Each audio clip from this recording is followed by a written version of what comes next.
স্ত্রী তলোয়ার হাতে করে দাঁড়িয়ে গেছে, স্বামী কলিজার টুকরা দুইটা সন্তান আপনি শহীদ করে দিয়েছেন, কোনো মায়া নাই। সন্তান তুল্য গোলামটাকে আপনি শহীদ করেছেন, মায়া লাগে নাই। আমার রাসূলের আওলাদদেরকে দুশমনের হাতে তুলে দিবেন আপনি।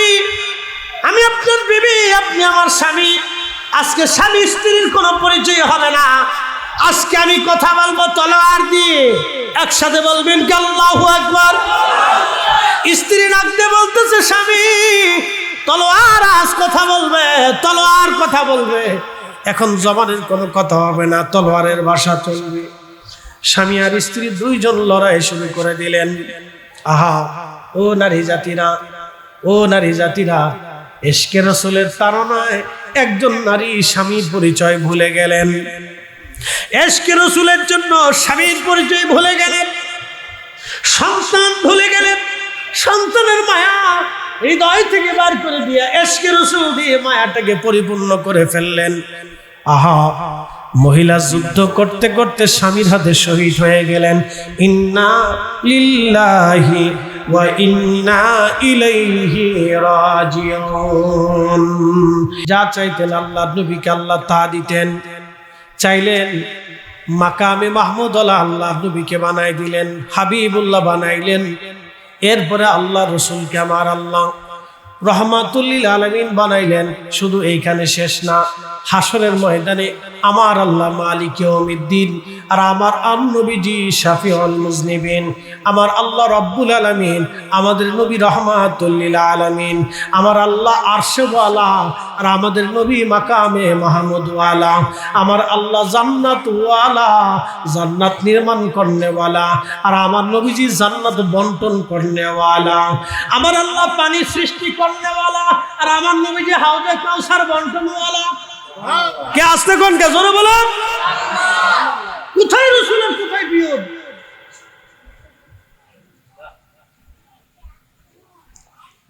কোথায় আল্লাহর নবী, কোথায় আল্লাহর হাবিবের শান? চিন্তা করলো আপনার কলিজার ভিতরে কাঁপন দিয়ে উঠবে, ভয় এসে যাবে। হাই বলছি কি আমি। প্রিয় উপস্থিতি, আমার সাইয়েদনা ইব্রাহিম আলাইহিস সালাম নিজের সন্তানকে কুরবানি করতে গিয়েছিলেন, আর আমার নবীজি কারবালার ময়দানে নিজের দৌহিত্রকে কুরবানি করেছেন। এই উম্মতের জন্য কারবালার ঘটনার ভিতরে রহস্য আছে। বলে হুজুর রহস্য কি? রহস্যটা হলো বুঝাই। এই মুহররম মাসের 10 তারিখে শুক্রবারে আমার আল্লাহ পৃথিবী বানাইলেন। এই মুহররম মাসের 10 তারিখে আমার আল্লাহ নূহ আলাইহিস সালামকে মহাপ্লাবন থেকে বাঁচাইলেন। এই মুহররম মাসের 10 তারিখে মুসা কালিমুল্লাহকে ফেরাউন থেকে আমার আল্লাহ রাব্বুল আলামিন সাগরের ভিতরে দিয়ে রাস্তা বানায় বাঁচাইলেন। এই মুহররমের 10 তারিখে ঈসা রুহুল্লাহকে আমার আল্লাহ আসমান জগতে নিয়ে চলে গেলেন। এই মুহররম মাসের 10 তারিখে হযরত ইউনূস আলাইহিস সালামকে আল্লাহ মাছের পেট থেকে খালাস দিলেন। এই মুহররম মাসের 10 তারিখে তাম পৃথিবীকে ধ্বংস করা হবে। আবার এই মুহররম মাসের 10 তারিখে ইমাম হুসাইন কারবালায় শহীদ হলেন। রহস্য আছে না নাই? রহস্য আছে। এই রহস্য আছে। আপনি একটু চিন্তা করেন, আল্লাহ রাসূলের শান কত। নিজের দন্ত মোবারক শহীদ, বুঝেন, নিজের দন্ত মোবারক শহীদ, নিজের চাচা আমির হামজা সাইয়্যিদুশ শুহাদা উহুদের ময়দানে শহীদ, তিনার চাচাতো ভাই জাফর মুতার প্রান্তরে শহীদ, হযরত আলী রাদিয়াল্লাহু আনহু কুফানগরের শহীদ, তিনার জামাতা হযরত আলী কুফানগরের শহীদ, নিজের নাতি ইমাম হাসান মদিনাতে শহীদ, তিনার নাতি ইমাম হুসাইন কারবালাতে শহীদ, ইমাম হুসাইন রাদিয়াল্লাহু আনহুর সন্তান ইমাম মুহাম্মদ ইমাম আলী আকবর কারবালাতে শহীদ, ইমাম আলী আসগর কারবালাতে শহীদ, ইমাম হাসানের সন্তান ইমাম কাসেম কারবালাতে শহীদ, হযরত জয়নব রাদিয়াল্লাহু আনহার, হযরত ফাতেমা রাদিয়াল্লাহু আনহার মেয়ে হযরত জয়নব রাদিয়াল্লাহু আনহার 5টা সন্তান কারবালাতে শহীদ। একসাথে বলবেন আল্লাহু আকবার। ইমাম হুসাইন রাদিয়াল্লাহু আনহু কারবালায় শহীদ হবে। আল্লাহর হাবিব নিজে বলেছেন। উম্মে সালমা রাদিয়াল্লাহু আনহা হুজরা শরীফ থেকে ভিতরে ঢুকলেন। আল্লাহর হাবিবের হুজরা মোবারকে দেখতেছেন হযরতে আল্লাহর হাবিব কোলের মধ্যে ইমাম হুসাইনকে নিয়ে বসে বসে কান্না করে। হাতের মধ্যে রক্ত মুবারকের একটা রক্ত মাটি দেখা যায়, মাটি মুবারক লাল হয়ে রক্তে রঞ্জিত হয়ে আছে। উম্মে সালমা রাদিয়াল্লাহু আনহা ভিতরে ঢুকে নবীজিকে জিজ্ঞেস করলেন, ইয়া রাসূলুল্লাহ, আপনি কাঁদেন কেন? আপনার হাতের মধ্যে মাটি কেন? মাটি রক্তিম কেন ইয়া রাসূলুল্লাহ? বুঝলাম না। আল্লাহর নবী ডাক দিলেন, সালমা রে, তুমি শোনো, আমি যেই সন্তানকে কোলের মধ্যে নিয়ে বসে আছি, আমার হুসাইন কারবালার ময়দানে আমার এই নাতিটাকে আমার উম্মতেরা নির্মমভাবে শহীদ করে দিবে। উম্মে সালমা, শুনে রাখো সালমা রে, যে সময় আমার হুসাইনকে কারবালায় যে স্থানে শহীদ করবে, সেই স্থানে রক্ত মাখা মাটিগুলি জিবরাইল আমিন আমার কাছে নিয়ে এসে আমাকে দেখাইছে। এই জন্যে আমি আমার হুসাইনের মহব্বতে কান্না করতেছি। আমার উম্মতরাই আমার হুসাইনকে শহীদ করে দিবে। আমি হুসাইনকে ভালোবাসি, আমার উম্মত আমার হুসাইনকে শহীদ করে দিবে। সালমা, তোমার কাছে মাটি দিয়ে দিলাম। সালমা রে, যেই দিন মদিনার ভিতরে তুমি দেখবা এই মাটি রক্তে রঞ্জিত হয়ে গেছে, বুঝবা আমাদের হুসেইন সেই দিন কারবালায় শহীদ হয়ে যাবে। চিৎকার মেরে জোরে বলেন, ইয়া রাসূলুল্লাহ। আল্লাহর হাবিব আগেই ভবিষ্যৎবাণী করে দিলেন, আমার হুসেইন কারবালার ময়দানে শহীদ হয়ে যাবে। হযরত ইমাম হুসাইন রাদিয়াল্লাহু আনহু মদিনার থেকে মক্কাতুল মুকাররমায় চলে গেলেন।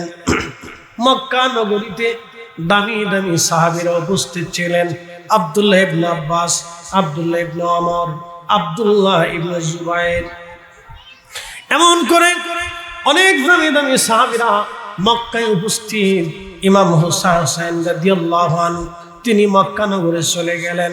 চলে যাওয়ার পরে মক্কার মানুষরা বলল, হুসাইন আপনি মক্কায় থাকবেন, আমরা জান দিয়ে, প্রাণ দিয়ে, তলোয়ার দিয়ে, অস্ত্র দিয়ে, ডানে বামে পিছনে থেকে আপনার জন্য আমরা বেঈমানদের সাথে লড়াই করব, যুদ্ধ করব, আপনি কিন্তু মক্কা থেকে কোথাও যাবেন না।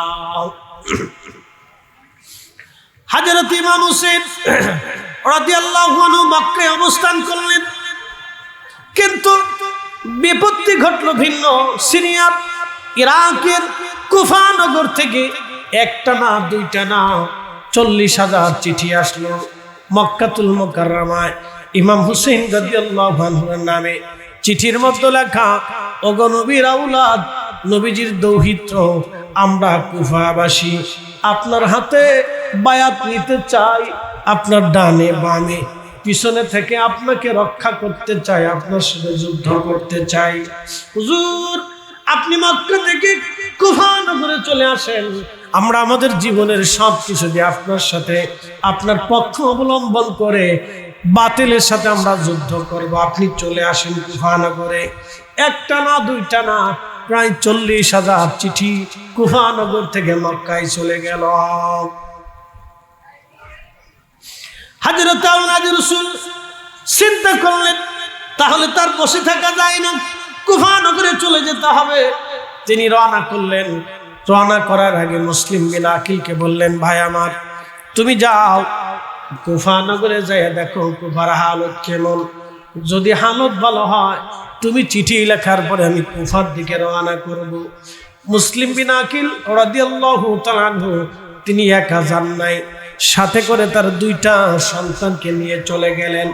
মা মারা গেছেন, কোথায় রেখে যাবেন সন্তানদেরকে? সন্তানদেরকে নিয়ে মুসলিম বিন আকিল রাদিয়াল্লাহু আনহু কুফার উদ্দেশ্যে রওনা করলেন। কুফা নগরে উপস্থিত হওয়ার পরে কুফাবাসীদের মধ্যে 40,000 মানুষ ইতিমধ্যে এসে হযরত মুসলিম বিন আকিল রাদিয়াল্লাহু আনহু রাতে ইমাম হুসাইন রাদিয়াল্লাহু আনহুর নামে বায়াতে তাসদীদ গ্রহণ করলো। বায়াত নিল, হুজুর আমরা আপনার কাছে আওলাদের রাসূলের নামে আমরা বায়াত নিলাম। বায়াত, এই বায়াতকে বলা হয় বায়াতু ফিল খেলাফত বা খলিফা। খলিফার কাছে বায়াত, আমি তাকে খলিফা হিসেবে মানি। আল বায়াতু ফিল ইসলাম, কোন কাফির ইসলামে আসতে হলে তাকে কালেমার উপরে বায়াত নিতে হবে। আল বায়াতু ফিল জিহাদ, জিহাদের জন্য যিনি সেনাপ্রধান থাকেন বা আমির থাকেন, তার কাছে মুজাহিদদেরকে বায়াত নিতে হয়। আল বাইআতু ফিল ইসলাম, আল বাইআতু ফিল মুরশিদ, আল বাইআতু ফিল আমাল। আমলের জন্য, আল্লাহর পথে পরিচালিত হওয়ার জন্য আরেকটা বায়াত আছে। এই বায়াতটাই আল্লাহর ওলিরা যুগে যুগে আমাদেরকে শিখাইয়া এই ভূখণ্ড না সারা পৃথিবীতে এই বায়াতের মাধ্যমে কোটি কোটি মানুষদেরকে আল্লাহর ওলিরা সঠিক পথের দিশা দিয়েছে। একবার জোরে বলা যাবে কি মারহাবা। ইমাম হুসাইন রাতে বায়াত নিলেন ইমাম হুসাইনের নামে। রাতের গভীর দুটি সন্তান নিয়ে মুসলিম বিন আকিল রাদিয়াল্লাহু আনহু কুফার প্রত্যেক বাড়ি বাড়ি দরজায় গেলেন, দরজা খোলো, আমাকে একটু জায়গা দাও, তোমরাই না আমাদেরকে চিঠি পাঠায় নিয়ে আসছো, বায়াত নিয়েছো, আবার তোমরাই আমাদেরকে ময়দানে একা ছেড়ে দিয়েছো। মুসলিম বিন আকিল রাদিয়াল্লাহু আনহু সবার কাছ থেকে মাহরুম হয়ে একটা মহিলার বাড়িতে গেলেন। এই মহিলা দরজার সামনে উঠানের মধ্যে বসে আছে। তার ছেলেটা ছিল নেশাগ্রস্ত। গভীর রাত্রিবেলা ছেলেটা বাড়ি ফিরে আসতো। মুসলিম বিন আকিল দরজার সামনে যে সালাম দিলেন, মা আমি মুসলিম বিন আকিল, তুমি তো জানো আমি আজ বিপদগ্রস্ত। নবীর বংশের সাথে এই দেশের মানুষ বেঈমানি করেছে। তারা বায়াত নিয়েছিল, বায়াত প্রত্যাখ্যান করে তারা ফিরে চলে গেছে। ওগো মা, আমি মুসলিম বিন আকিল, মেহেরবানি করে আমারে একটা রাতের জন্য এখানে জায়গা করে দাও, সকালে আমি চলে যাব। ওই মহিলা চিন্তা করলেন, আহা আমার রসুলের বংশধর আজ আমার সামনে বিপদগ্রস্ত হয়ে থাকবে, তা হয় না। ঘরের মধ্যে জায়গা করে দিলেন, অন্দর মহলে জায়গা করে দিয়ে বললেন, দয়া করে আপনি এখানে থাকবেন, বের হবেন না, কারণ চারপাশে আপনার শত্রু দিনে বের হলেও আপনাকে ধরেই দিবে তারা। আপনি যতদিন মন চায় নিরাপত্তা না মনে করবেন ততদিন আপনি এখানে থাকবেন, আপনার খাওয়া দাওয়া সব আমি আপনাকে দিয়ে দিব। তার ছেলেটা নেশাগ্রস্ত ছিল, পয়সার লোভ সামলাইতে না পারে ছেলেটা বলে দিয়েছে। আহা উবাইদুল্লাহ ইবনে জিয়াদের সৈন্যরা মুসলিম বিন আকিল রাদিয়াল্লাহু আনহুকে ধরতে আসলেন। মুসলিম বিন আকিল নাসরবান্দা, তিনি একা লড়াই করতে লাগলেন। এই লড়াইয়ে কুফার ইয়াজিদের বহু সৈন্য জাহান্নামে চলে গেল। মুসলিম বিন আকিল আহত হলেন, ওনার হাত পা বেঁধে গভর্নর হাউসে নিয়ে যাওয়া হলো। তার দুইটা সন্তানকে আলাদা করে রাখা হলো। মুসলিম বিন আকিল রাদিয়াল্লাহু তাআলা আনহু তিনি তৃষ্ণার্ত হয়ে গেলেন, ক্ষুধার্ত হয়ে গেলেন, তার জন্য খাবার পানিগুলি বন্ধ করে দেয়া হলো। মুসলিম বিন আকিল পরের দিন দিনের বেলা তিনি ক্লান্ত হয়ে গেলেন। তিনি বললেন, ও কুফাবাসীরা, তোমরা আমার কাছে বায়াতের তাসদীক নিয়েছিলা, আজকে আমার সাথে বেঈমানি করলা, ইমাম হুসাইনের সাথে বেঈমানি করলা। তাহলে তোমরা শোনো, আমি তো ক্লান্ত শ্রান্ত, আমার তৃষ্ণা লেগে গেছে, যদি দয়া হয় আমাকে এক পেয়ালা পানি দাও। মুসলিম বিন আকিলের হাতে এক পেয়ালা পানি দেওয়া হলো বটে, কিন্তু ওনার ঠোঁটের মধ্যে আঘাত করা হয়েছিল তরোয়ারের। ঠোঁট কেটে একেবারে চামড়া ঝুলে গিয়েছিল, রক্তগুলি ফুটায় ফুটায় পানির মধ্যে পড়ার পরে মুসলিম বিন আকিল বুঝতে পারলেন, ডাক দিয়ে বলেন, দেখো আমার মন বলে শাহাদাতের সময় ঘনায় গেছে, পানি পান আর করবো না, জান্নাতে যাইয়া আল্লাহর হাবিবের কাছ থেকে হাউজে কাউসারের পানি পান করাইয়া কলিজা ঠান্ডা করব। মুসলিম বিন আকিল ডাক দিলেন, কাজী শোয়েবকে ডাক দে বলেন, কাজী সুরাইকে ডাক দে বলেন, কাজী আমি জানি আপনার ভিতরে ইমাম হুসাইন রাদিয়াল্লাহু আনহুর মুহাব্বত একটু আছে, আমাকে ক্ষমা করবেন, যদি সম্ভব হয় একখানা চিঠি আপনি মক্কাতুল মুকাররমা বরাবর পাঠায় দেন, আমার হুসাইন যাতে কারবালা, আমার হুসাইন যাতে কুফা নগরে না আসে। আমার দুইটা সন্তান আমি আপনার কাছে আমানত দিয়ে গেলাম, কাজী সুরাই মেহেরবানি করে যে কোনো ভাবে আমার এতিম বাচ্চাদেরকে মদিনা মুনাওয়ারায় পৌঁছায় দেওয়ার ব্যবস্থা করবেন। গোপনে কাজী সুরাই মুসলিম বিন আকিলের দুইটা সন্তানকে নিয়ে গেলেন, বাড়ি অন্তর মহলে রাখলেন, সুযোগ খুঁজতে লাগলেন কখন পার করে দেওয়া যায়। কিন্তু ঘটনা ঘটল ভিন্ন। জানতে পারলেন কুফানগর থেকে একটা কাফেলা মদিনার দিকে যাবে। ওই কাফেলাখানাকে মদিনায় যাবে, চিন্তা করলেন এই কাফেলার সাথেই তাদেরকে দিয়ে দিতে হবে। কাজী সরাই দুইটা বাচ্চাকে নিয়ে যখন কাফেলার কাছে গেলেন, যাইয়া দেখলেন কাফেলা ছেড়ে দিয়ে আগে চলে গেছে। মুসলিম বিন আকিল রাদিয়াল্লাহু আনহুর দুইটা সন্তান, ছোট্ট ছোট্ট বালক। তাদেরকে কাজী সরাই রাস্তা দেখে বলেন, বেটারা এই মুহূর্তে আর আমার হাতে করার কিছু নাই, তোমাদেরকে ভাগ্যের উপরে ছেড়ে দিলাম। এই পথ দিয়ে দ্রুত গতিতে তোমরা যাইতে থাকবা। যদি তোমাদের ভাগ্য ভালো হয় তাহলে তোমরা এই কাফেলা পেয়ে যেতে পারো। রাত্রিবেলা বাচ্চা দুটি কাফেলা কোথায় খুঁজে পাবে? রাতের আধারে পথ হারাইয়া বাচ্চা দুটি ঘুরতে ঘুরতে ঘুরতে ঘুরতে দেখলে একটা ঝোপ।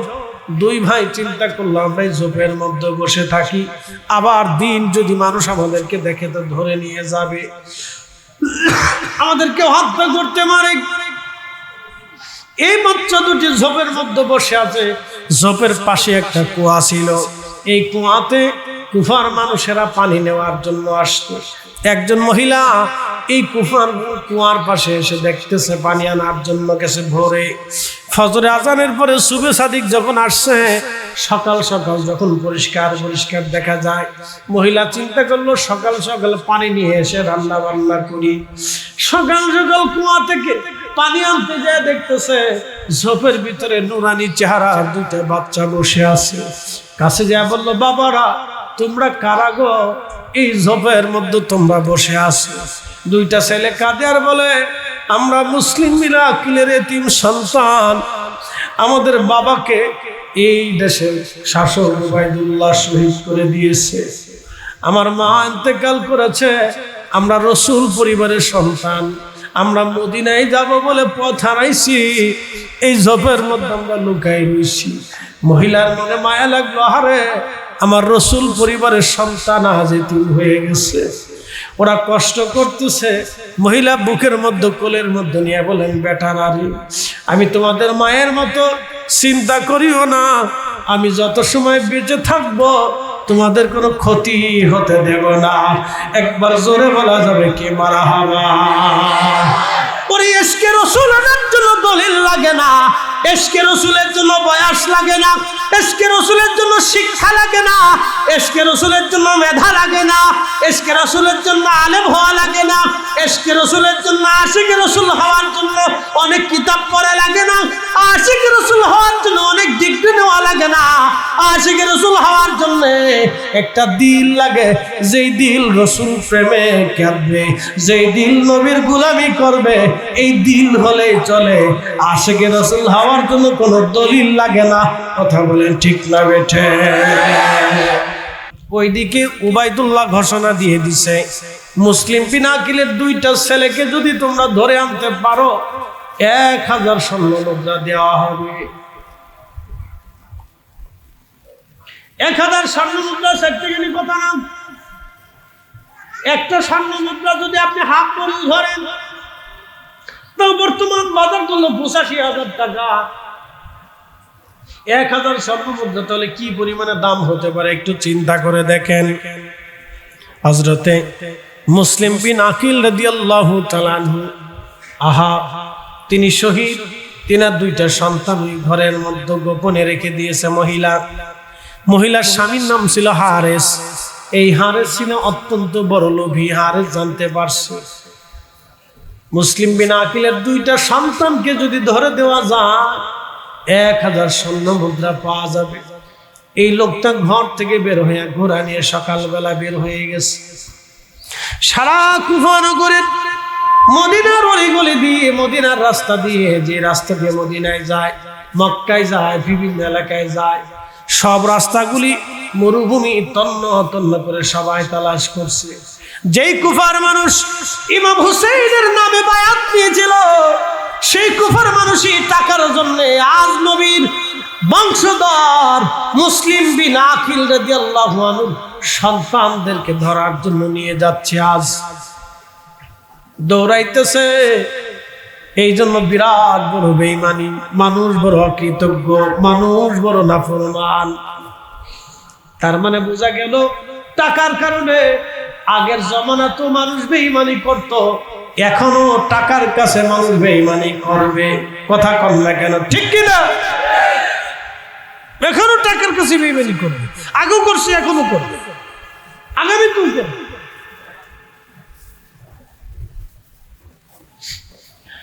হাজরত মুসলিম বিন আকিলের 2টা বাচ্চা রাত্রিবেলা ঘুমায়, হারে সারাদিন ঘোরা দাপড়াইয়া তন্ন তন্ন করে তালাশ করে সন্ধ্যার সময় ফিরে আসছে। স্ত্রীকে বলল, বিবি রে, সারাদিন ঘোরা দাপড়াইছি, খাবার দাবার তৈরি করো, খাওয়া দাওয়া করে আমি ঘুমিয়ে পড়বো, বিশ্রাম করব। স্ত্রী খাবার দাবার রেডি করতেছিলেন। মুসলিম বিন আকিল রাদিয়াল্লাহু আনহু 2টা সন্তান ঘুমিয়েছিল। স্বপ্নের মধ্যে তারা দেখতেছে তাদের আব্বাজানকে শহীদ করা হচ্ছে। এই দৃশ্যখানা দেখে 2টা বাচ্চা হাওয়া করে কেঁদে উঠছে। এক ভাই আর এক ভাইকে জড়িয়ে ধরে কান্না করে। আহা, 2টা ছোট ছোট বাচ্চা ভাই ভাইকে ধরে কান্না করতেছে।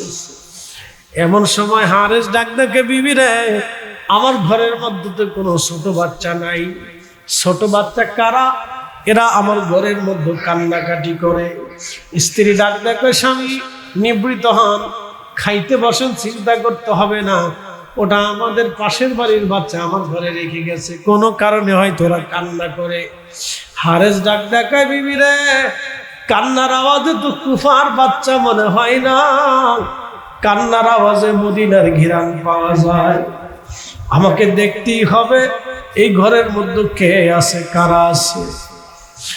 ওই হারেস দরজা ধাক্কা দিয়ে ঘরের ভিতরে ঢুকে দেখে ছোট্ট 2টা সুন্দর নুরানি চেহারার বাচ্চারা কান্না করে। জিজ্ঞেস করলো, তোমরা কারা? বলতেছে, আমরা মুসলিম বিন আকিলের সন্তান, আমার আব্বাজানকে উবাইদুল্লাহ ইবনে জিয়াদ শহীদ করে দিছে, আমার মা মারা গেছে, আমরা এতিম,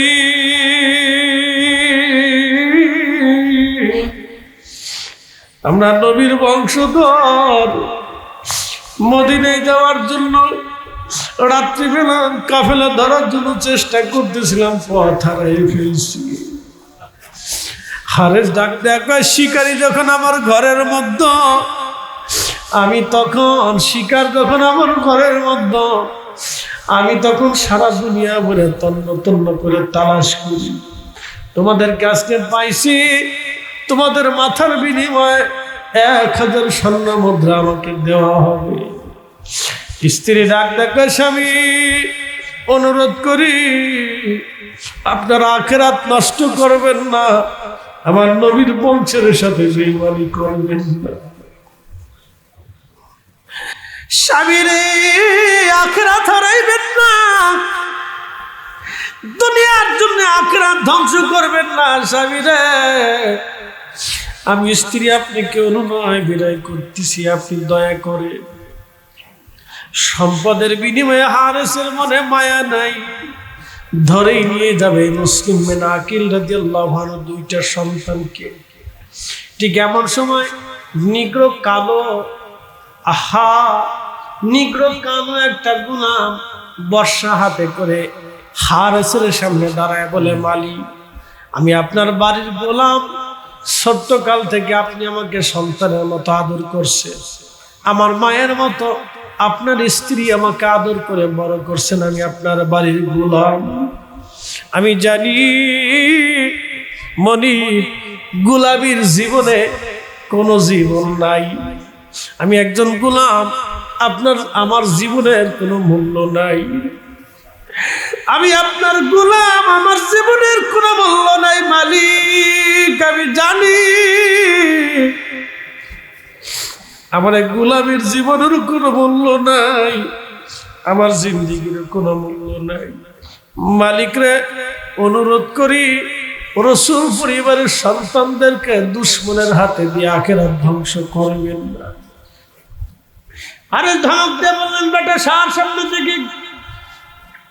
গোলাম ডাকতে বলতেছে, মালিক, মনিব আমার, তাহলে শোনেন, এই 2টা নবীর বংশ, নবীর আওলাদদেরকে যদি দুশমনের হাতে দিতে হয়, তাহলে আমি গোলামকে হত্যা করে শহীদ করে যাওয়া লাগবে, কারণ আমি বেঁচে থাকতে আমার রসুল পরিবারের সন্তানদেরকে দুশ্মনের হাতে আমি ছেড়ে দেব না। একবার জোরে বলা যাবে কি আল্লাহু আকবার। রসুল প্রেমের জন্য বয়স লাগে না, চেহারা লাগে না, দলিল লাগে না, শিক্ষা লাগে না, সার্টিফিকেট লাগে না। রসুল প্রেমের জন্য সার্টিফিকেট আর শিক্ষার প্রয়োজন হয় না।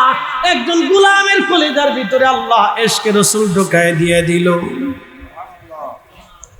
গোলামের সাথে মালিকের যুদ্ধ শুরু হয়ে গেল। হারেস রণকৌশল দিয়া তার গোলামকে হত্যা করলো। রসুল প্রেমের জন্য এই গোলাম শহীদ হয়ে গেল। হারেসের দুইটা ছেলে সন্তান তলোয়ার হাতে নিয়ে বাবার সামনে দাঁড়াইছে। বাবারে, আমরা তোমার দুইটা সন্তান, পিতৃতুল্য, তোমার সন্তান তুল্য গোলাম তুমি হত্যা করেছো সম্পদের মোহে পড়ে।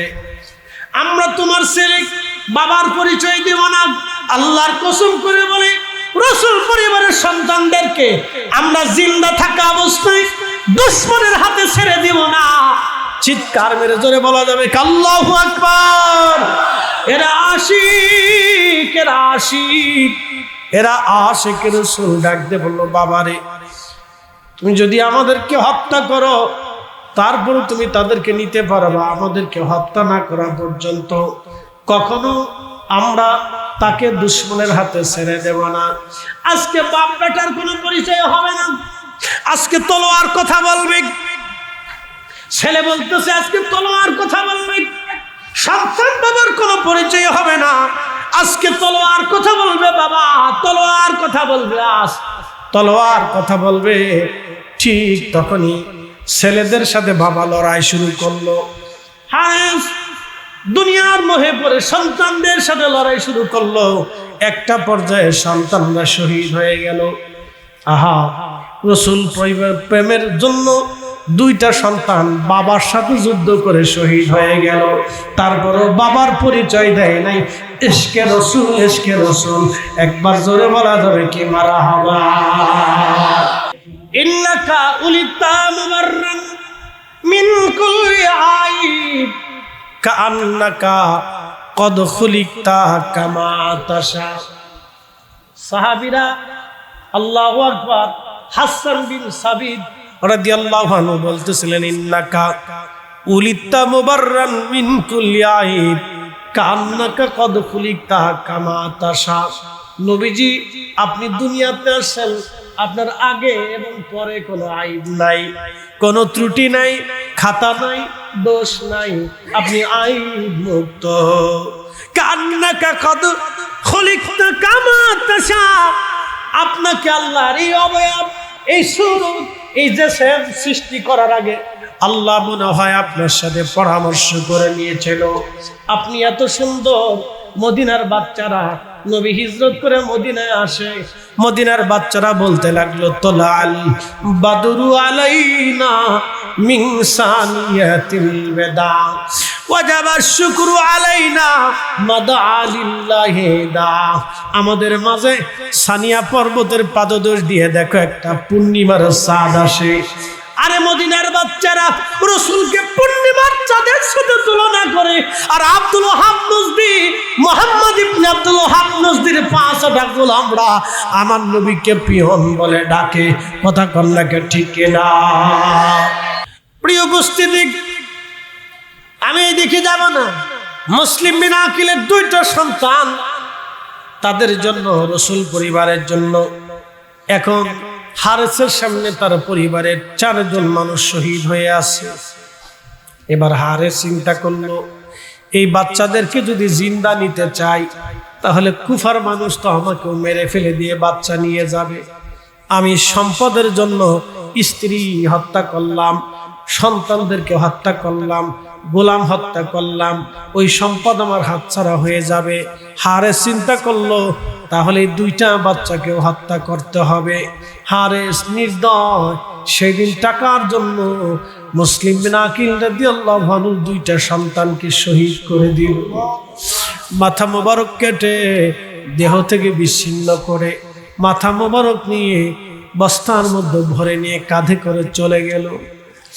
উবাইদুল্লাহ ইবনে জিয়াদের সামনে নিয়ে মাথা দুটি সামনে বের করে দিয়ে বলল, উবাইদুল্লাহ, তোমার আমানত তোমার কাছে নিয়ে আসছি, আমার অর্থ আমাকে ফেরত দিয়ে দাও, আমাকে দিয়ে দাও।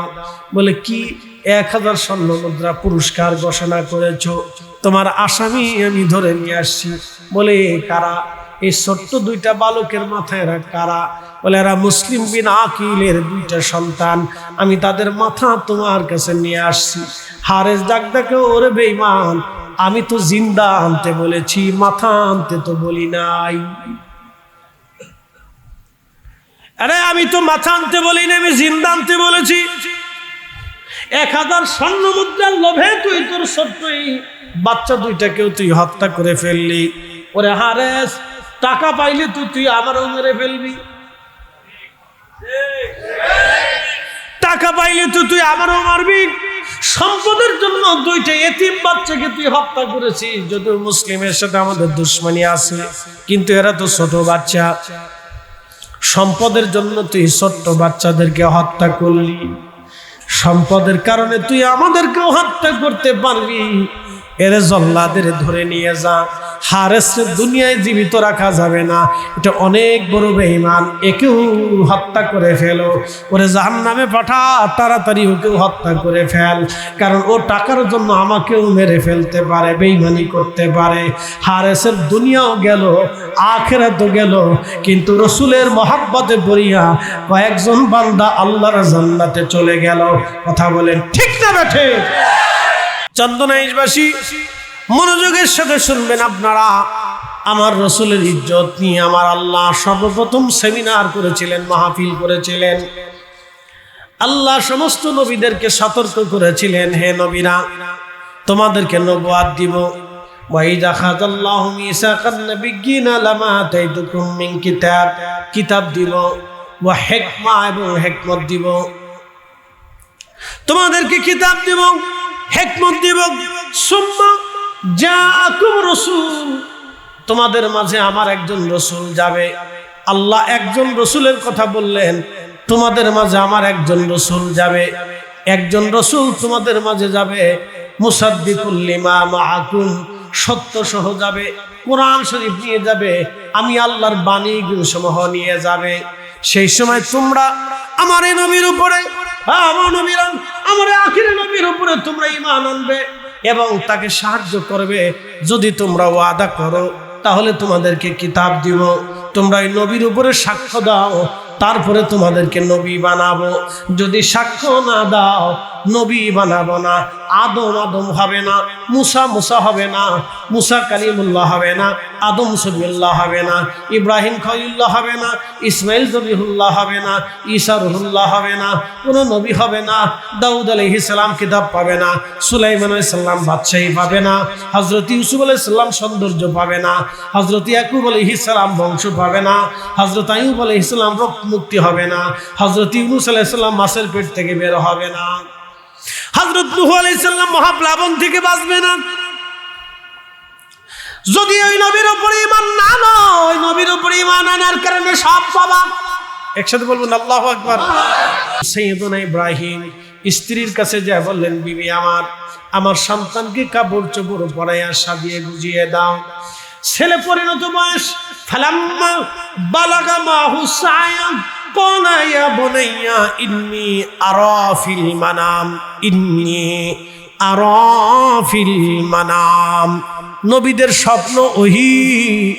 ইব্রাহিম আলাইহিস সালাম স্বপ্ন দেখলেন, বেটারে আন্নী আযবাহু, আমি তোমাকে জবাই দিতেছি, আমি স্বপ্ন দেখেছি। আল্লাহ আমাকে স্বপ্ন দেখাইছেন, আমি তোমাকে কুরবানি দিচ্ছি। ছেলে আমার, ফানজুরু মাযা তারা, বলো তোমার মতামত কি। ছেলে তো জানে আব্বাজান খলিলুল্লাহ, নবীদের স্বপ্ন ওহী। আল্লাহ ওহী করেছেন আমাকে হত্যা জবাই করার জন্য, কুরবানি করার জন্য। ছেলে রাজি হয়ে গেলেন, বাবা চিন্তা করবেন না, আমি রাজি আছি, আপনি আমাকে কুরবানি করে দেন। আল্লাহু মিনাস সাবিরিন, অবশ্যই আপনি আমাকে ধৈর্যশীলদের অন্তর্ভুক্ত পাবেন। সাইয়েদুল ইব্রাহিম ছেলেকে নিয়ে চলে গেলেন মিনা প্রান্তরে, যেখানে হযরত ইসমাইলকে কুরবানি করতে গিয়েছিলেন সেই জায়গাটা এখনো চিহ্নিত করে রেখেছে সৌদি সরকার। মিনা প্রান্তরে যদি কখনো যান এই জায়গাটা এখনো দেখতে পারবেন। পাহাড়ের পাদদেশে একেবারে টিলার উপরে সাইয়েদুল ইব্রাহিম সন্তানকে নিয়ে চলে গেলেন। ইসমাইল আলাইহিস সালাম ডাক দিলেন, আব্বাজান আপনি তো আমাকে কুরবানি করবেন, আব্বাজান আপনার চোখ সুন্দর করে কাপড় দিয়ে বেঁধে নেন, ছুরিটা ভালো করে ধার দিয়ে নেন, আমার হাত পা গুলি শক্ত করে বেঁধে দেন, যাতে জবাই দেওয়ার সময় আমি লড়াচড়া করতে না পারি। আর জবাই যখন আপনি কুরবানি করবেন তখন আপনি আমার চেহারা যেন দেখতে না পারেন, কারণ আমার চেহারা দেখলে আপনার মায়া লাগতে পারে, আর একবার মায়া লাগলে হয়তো আল্লাহর হুকুমে, এই আল্লাহর হুকুম পালনে আপনার বাধাগ্রস্ত হতে পারে। আব্বাজান আপনি আপনার চোখের মধ্যে পট্টি দিয়ে বেঁধে নেন। বাবাজান আপনাকে ওসিয়ত করলাম, অনুরোধ করলাম, আমার জবাই হয়ে যাওয়ার পরে, কুরবানি হয়ে যাওয়ার পরে আমার রক্তমাখা এই জুব্বাখানা নিয়ে আমার আম্মা জানের কাছে দিবেন।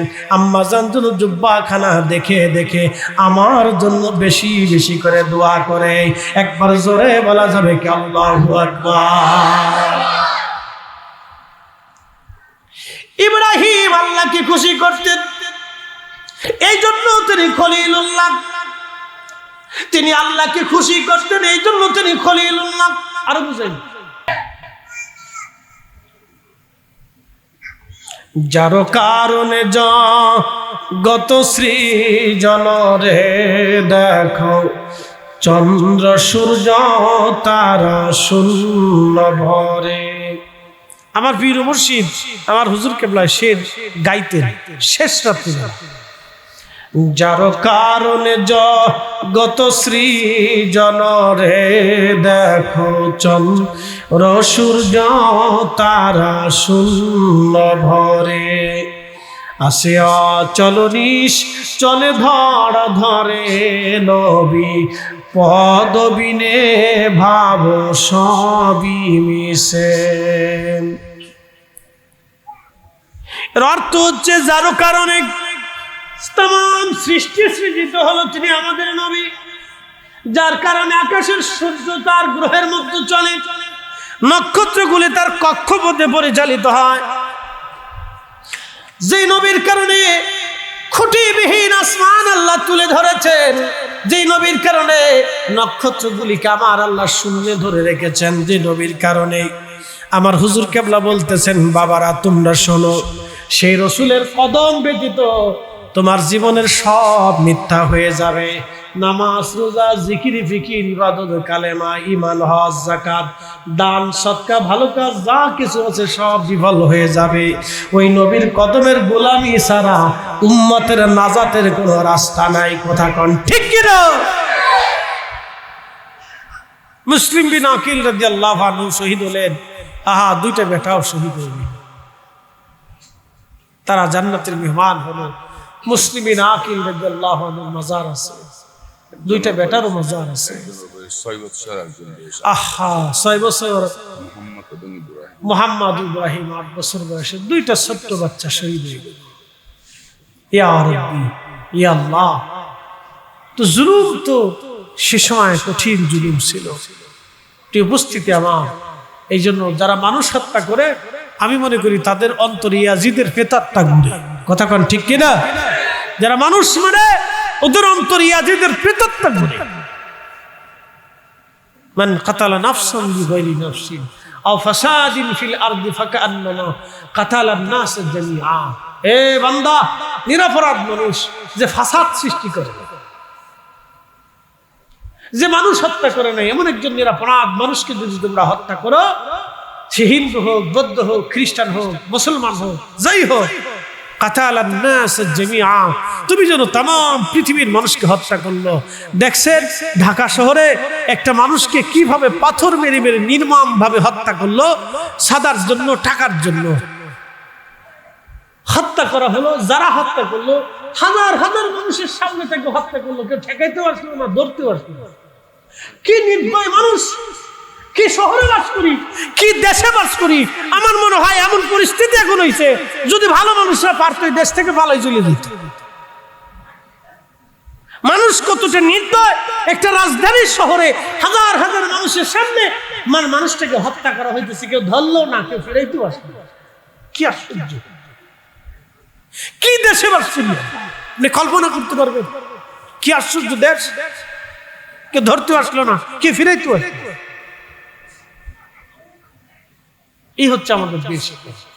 আমরা কতটা নিচু পর্যায়ে চলে গেছি, আমাদের মানসিকতা কত নিচু পর্যায়ে চলে গেছে, মানবতা কত নিচু পর্যায়ে চলে গেছে, সহানুভবতা কত নিচু পর্যায়ে চলে গেছে, ভালোবাসা কত নিচু পর্যায়ে চলে গেছে যে আমরা মানুষকে মানুষ মনে করতে পারতেছি। প্রিয় উপস্থিতি, আহা, আল্লাহ রসুল, আল্লাহর হাবিব, তার জিন্দেগির দিকে যদি আপনি তাকান, তিনি মহানুভব ছিলেন, ওয়া ইন্নাকা আলা খুলুকিন আযীম ছিলেন, মহান চরিত্রের অধিকারী ছিলেন। আল্লাহ রসুল, আল্লাহর হাবিব মক্কা বিজয় করলেন, তার প্রাণের শত্রুদেরকেও তিনি মাফ করে দিলেন। একসাথে বলবেন আল্লাহু আকবার, না আরো জোরে বলবেন আল্লাহু আকবার। যারা একসময় তাকে খাইতে দিত না, বন্ধ করে দিল, দেশ থেকে তাড়িয়ে দিল, আল্লাহর নবী তাদের সবাইকে মাফ করে দিলেন। প্রিয় উপস্থিতি আমার, এই জন্য বিষয়গুলো আমাদেরকে বুঝতে হবে। সেই কঠিন সময়ে জাহিলিয়াতের জমানাতে নারীদেরকে মানুষ জীবন্ত কবর দিত, মেয়েদেরকে জীবন্ত কবর দিত। এখনো হেরেমে সেই যেখানে জীবন্ত কবর দিত সেই জায়গাটা এখন আছে বাবে জাবালে ওমরের পাশ দিয়ে যদি হেঁটে যান তো একটু সামনের দিকে আগেলে সেই জায়গাটা এখনো পরিত্যক্ত আছে। সৌদি সরকার সেই জায়গাটা পরিত্যক্ত করে রাখছে। হেরেমের পাশে জাবালে ওমরের পাশ দিয়ে যাওয়ার সময় দেখবে একটু আগেলি সেই জায়গাটা ইব্রাহিম খলিল রোড দিয়ে যদি আপনি আগে আসেন, জাবালে ওমর থেকে একটু বামের দিকে আগে গেলেই সেই পরিত্যক্ত জায়গা এখনো আছে। এখানে কত নারীর জীবন চলে গেছে, কত মায়ের সন্তান বাবার সন্তানকে জীবন্ত দাফন করা হয়েছে। তো এখন যে পরিস্থিতি আমাদের দাঁড়াইছে তাতে তো কোনো অংশই কম না। কি কথা কর না কেন? জাহিলিয়াতের কি কোনো অংশ বাদ গেছে? বাদ নাই, কোন অংশ বাদ নাই। এত নির্মম পর্যায়ে আমরা চলে আসছি। আল্লাহ আমাদেরকে যেন মানুষ হওয়ার তৌফিক দেয়। সকলে বলে না আমিন। আমি নবী না চিনিলাম, কি যে ভুল করিলাম। বলেন নবী না চিনিলাম, কি যে ভুল করিলাম। ভস্মে ঢালিলাম ঘি, মানুষ হইয়া ভবেতে আসিয়া মানুষের করিলাম কি। মানুষ হইয়া ভবেতে আসিয়া মানুষের করিলাম কি। আমার আলোচনার আদ্যবন্ত সাবজেক্টের উপর আপনাদের সামনে উপস্থাপন করেছি। আল্লাহ আমাদেরকে আমল করার, নিজেদের জীবনে ঈমানকে পরিপক্ক করার তৌফিক নসিব করুন। সকলে বলে না আমিন। মনে রাখবেন, আমরা আল্লাহর কাছে চলে যাব। একটা তথ্য আপনাদেরকে দিয়ে যাই, হারাম সম্পদ রেখে কবরে যাবেন না। সারা জীবন মনে রাখবেন, হারাম সম্পদ রেখে কবরে যাবেন না। হারাম সম্পদ দিয়ে সন্তানদেরকে রেখে কবরে যাবেন না। হারাম সম্পদের মালিক বানায় সন্তানদেরকে মালিক বানায় রেখে কবরে যাবেন না। তাহলে আপনার জিন্দেগি বরবাদ হবে, জীবন বরবাদ হবে, পরিশ্রম মিথ্যা হবে, আপনার হায়াত মিথ্যা হবে, আপনার জীবন মিথ্যা হবে, আপনার সংসার মিথ্যা হবে, আপনার বাচ্চা কাচ্চা মিথ্যা হবে, আপনার স্ত্রী মিথ্যা হবে, আপনার ফ্যামিলি মিথ্যা হবে, আপনার সারা জীবনের পরিশ্রম মিথ্যা হবে। বলে কারণ কি? আপনি দুনিয়াতে হারাম রেখে গেছেন, হারাম সম্পদ উপার্জন করে মানুষের রক্ত চুষে আপনি সন্তানদের খাওয়াই দিয়ে গেছেন, সন্তানদের জন্য রেখে দিয়ে গেছেন। এই সন্তান আপনার জন্য দোয়া করবে না, এই সন্তান আপনার কবরের পাশে দাঁড়াবে না, এই সন্তান কিয়ামতের ময়দানে আপনার পাপের ভাগীদার নেবে না। এই যে আপনি হারাম উপার্জনের সম্পদ সুদে ঘুষে অন্যায় অপরাধে করে গেছেন, আপনার সন্তান কিয়ামতের ময়দানে এক চুল পরিমাণ দায়ভার নেবে না। আপনার সন্তান বলবে, আব্বা আপনার রুটি করেছেন রুজি করেছেন এটা আপনার দায়বদ্ধ। আমি নিজের চিন্তায় পেরেশান, আপনার চিন্তা করার সময় আমার নাই। করোনার সময় বাবা মরে গেল, আমার মসজিদের ইমাম সাহেব হুজুর বললেন, হুজুর করোনায় মুসল্লি মারা গেছে, ছেলেদেরকে বারবার ফোন দেই, ছেলেরা বলে হুজুর আপনারা যেভাবে হোক কাজ সেরে দেন।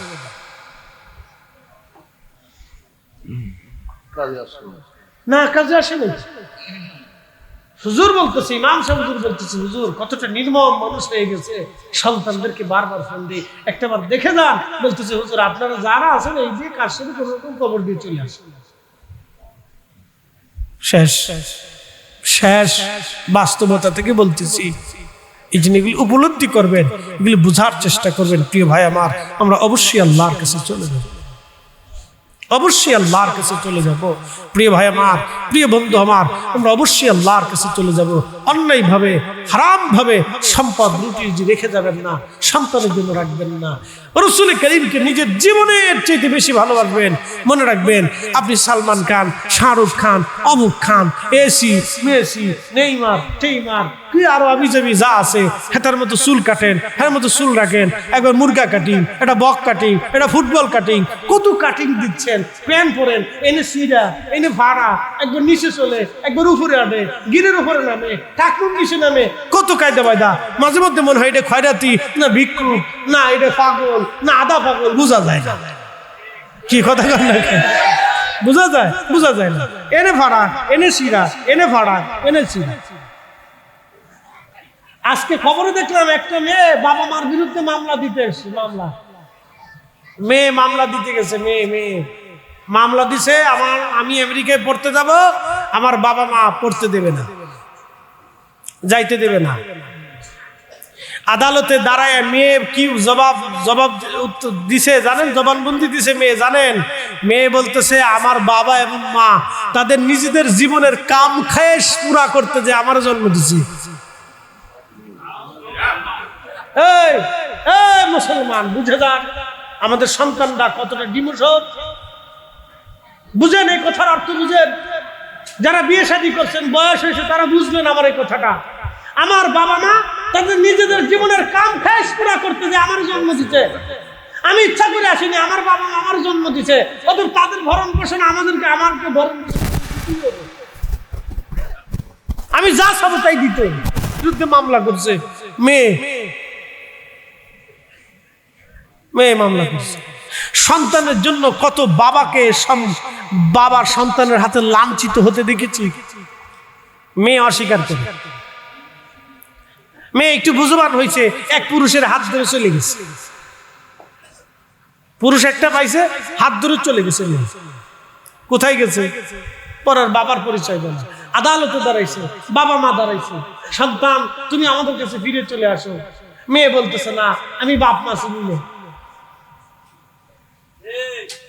ঠিক আসতে কন কেন? আমি কি নতুন বলতেছি নাকি? এগুলি কি নতুন? না, নতুন না।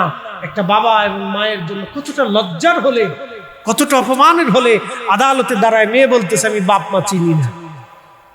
বলেন, সমাজে বিচারে বসছে তখন মেয়ে বলেন বাপ মা চিনি না, আমি বাপ মার কাছে যাব না।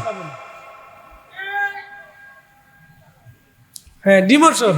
এই জন্য হারাম উপার্জনে সন্তানদের জন্য সম্পদ রাখবেন না। কথা বুঝাইছি না আপনাদের? এই সারা জীবন মনে রাখবেন, হারাম উপার্জনে সন্তানের জন্য সম্পদ রেখে যাবেন না, হালালটা রেখে যাবেন। আল্লাহ আমাদেরকে বুঝার তৌফিক দিন। সকলে বলেন আমিন। আর কথা বাড়াবো না। ওয়াজ করলে কি লাভ, শুনলে কি লাভ? লাভ হবে তার আমলেও লাভ হবে না নবী প্রেম না থাকলে দিলে, নবী প্রেম থাকলে দিলে লাভ হবে কম আমলে। সুপারিশ করবে নবী রোজ হাসুরের ময়দানে, জ্ঞানী যারা বুঝে তারা শুধু ইশারা, নাদানের বুঝিতে পারে আছে কে কোথায়। জ্ঞানীর মতো জ্ঞানী হলে অল্প কথায় বুঝে, কচুর মতো কচু হলে অল্প জালেই সিজে। কথা কোন ঠিক কিনা? আল্লাহ রাব্বুল আলামিন কুরআনুল কারীমের ভিতরে আমার আল্লাহ বললেন ইন্না আরসালনাকা শাহিদ।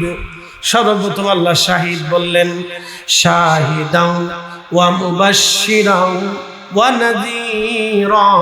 وداعيا إلى الله بإذنه وسراجا منيرا সর্বশেষ আল্লাহ বললেন সিরাজাম মুনীরা উর্জ্বল প্রদীপওয়ালা একবার জোরে বলা যাবে কি মারহাবা আল্লাহ বলে কি আর মোল্লা বলে কি আল্লাহ বলে কি আর নজদিমুল্লাহ বলে কি আল্লাহ বলে সিরাজাম মুনীরা নজদিমুল্লাহ কাফিরুন আল্লাহ বলেন ওমা আরসালনাকা ইল্লা রাহমাতাল লিল আলামিন একসাথে বলুন মারহাবা আল্লাহ বলেন রাহমাতুল লিল আলামিন আর নজদিমুল্লাহ কাফিরুন বুঝেন নাই মনে হয় আল্লাহ বলেন রাহমাতুল লিল আলামিন আর নজদিমুল্লাহ কাফিরুন